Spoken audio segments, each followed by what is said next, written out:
June 25 రక్షించే విశ్వాసం. రక్షించే విశ్వాసంలో మనసు, భావోద్రేకాలు మరియు చిత్తం ఇమిడి ఉంటాయి. మనసుతో మనం స్వార్థ సత్యాన్ని అర్థం చేసుకుంటాం. హృదయంతో పాపం గురించిన ఒప్పుదలను మరియు రక్షింపబడాల్సిన అవసరతను అనుభూతి చెందుతాం.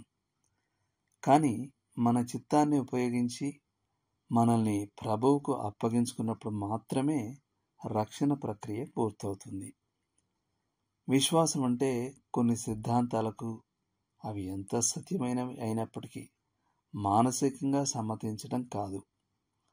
విశ్వాసం అంటే భావోద్రేక సహిత శ్రద్ధ కాదు. విశ్వాసం అంటే యేసుక్రీస్తు పట్ల నిబద్ధత. బాహ్య హెబ్రిడీస్ దీవుల్లో missionary John G Paton Bible తర్జుమా చేస్తున్నప్పుడు నమ్ముట అనే పదాన్ని తర్జుమా చేయడం కోసం అతడు ఓ ఖచ్చితమైన పదం కొరకు వెదికాడు.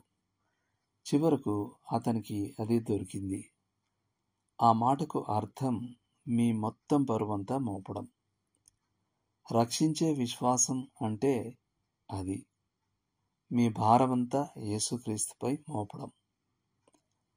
కొలసీకి వచ్చిన అబద్ధ బోధకులు క్రీస్తులో, వాక్యంలో, అక్కడి పరిశుద్ధుల యొక్క విశ్వాసానికి హాని చేయ ప్రయత్నించారు.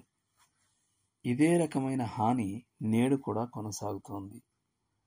యేసుక్రీస్తును సింహాసనం నుండి దించేసే లేదా రక్షణను దేవుని కృపచే విశ్వాసం ద్వారానైనా అనుభవంగా కాక మరొక అనుభవంగా చేసే ఏ మతబోధైనా క్రైస్తవ వ్యతిరేకమైనది మరియు సాతాను జనితమైనది.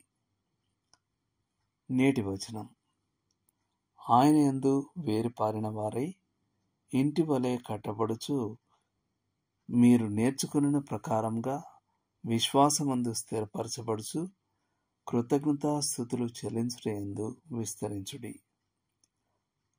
కొలసీ 2:7. ఇవి కూడా చదవండి.